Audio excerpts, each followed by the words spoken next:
This is a topic no one has touched, possibly because it's very controversial, but more likely because no one knows how to approach it. RC crawler drivers are deeply divided on this topic, but I hope there's enough dirt and rock for everyone. If you don't subscribe to a fully slammed LCG full droop crawler setup, then this might not be for you.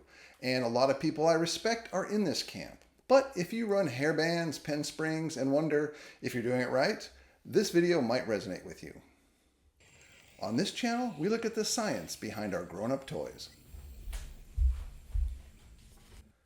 On my highest performing crawlers, I evolved from a more traditional sprung setup to running no springs and now to running negative springs. If you watch my video on unsprung weight, you'll understand some of my rationale. I always have to clarify that in the RC crawler world, full droop means full shock compression. In all other worlds, it means full extension. The wheel cannot fall away from the car any further than what it is now. I don't know how it got that way, but that's how it is. I've yet to see anyone explain how to tune with the negative spring or full droop. With traditional suspension tuning, you can easily measure your shock sag, droop, ride height, whatever you want to call it, and make spring adjustments visually. You can see and measure where you are within the shock's travel and the associated spring rate. However, on a fully compressed shock, there's nothing you can see or measure. Your shock is just completely collapsed with mysterious invisible forces of unknown magnitude holding it compressed. With either approach, the goal is basically the same. Maintain full articulation so you have constant contact and traction, but prevent your shocks from unloading on steep climbs and steep descents.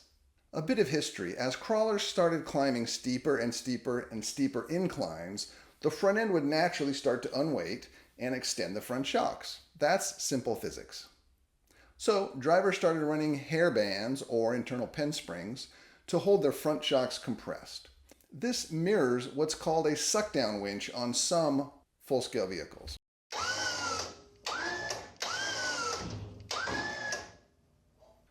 Another approach that people often use incorrectly is linkage geometry and anti-squat.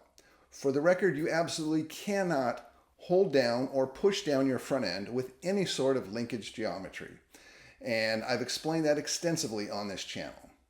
Shoot the messenger if you like, but outside of RC crawling, no suspension engineer would agree that anti-squat pushes the front end down, especially at slow speeds. Anti-squat is a concept that's well established, proven, and accepted by suspension designers worldwide. Another approach is super thick, slow oil, which has some downsides that I talk about in this video. The approach I'll explain here is technically called a negative spring because it pulls the shock down instead of extending it. Here is the vehicle with the shocks fully compressed, aka slammed, aka fully drooped.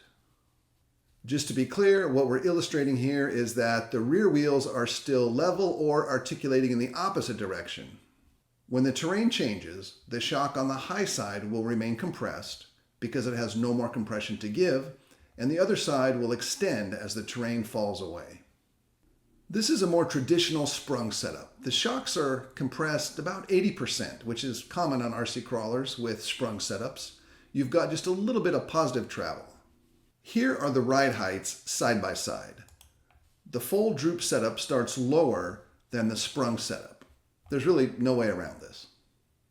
It's a little hard to predict exactly what will happen on a sprung setup, but more than likely one side will compress and the other side will extend when the terrain changes.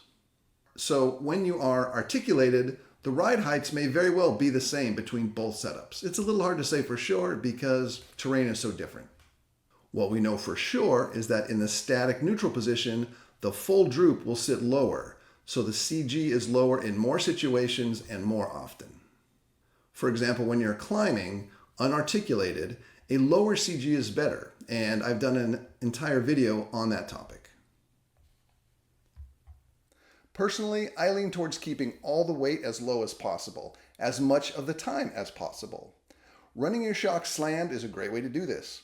Sitting at 20% extension means your chassis is sitting higher than needed at the neutral position. If you just want to test full droop, I would recommend simply taking off your springs, front and rear, and see what happens. Here's a video that shows how to remove your springs if you have captured spring retainers. Quick tangent. One question I get asked a lot is, what's the difference between a hairband and a limit strap? Don't they do essentially the same thing? No, they're quite a bit different. Hairbands are really stretchy. A hairband is a spring that pulls against your shock and wants to help keep it compressed. And hairbands are much stretchier than the length of your shock. Whereas a limit strap comes from full-scale vehicles, and a limit strap is rigid. It won't stretch. So if you had this attached to your shock, it wouldn't let your shock overextend. Now, these are used on full-scale vehicles because the shock itself isn't strong enough to support the wheels from fully extending, especially on trophy trucks and monster trucks. So they use limit straps to control the down travel. And on RC shocks, the down travel is controlled by the shock itself, the piston topping out, because these are more than strong enough for the lightweight vehicles that we run. If you won't ever be in the negative spring full droop camp, watch the video anyway, and then you'll understand both approaches, traditional sprung setups and slam droop setups, and you can decide what works best on your terrain. I don't like putting springs on top of springs, and I did this video to explain why. For example, a typical coil spring with an elastic band over the top, that's 2 springs. 2 springs, regardless of the direction they are pushing, add together and increase the force needed to move the shock. Pick either a positive or negative spring, not both. They don't cancel each other out.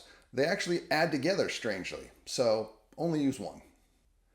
So here's the trick I use to help quantify what your springs are doing and dial in the spring rate for both extension and compression. That means articulation and keeping the shocks compressed when you're going up a steep climb. So these are the negative spring DravTech shocks that I built. They have a spring behind the piston inside.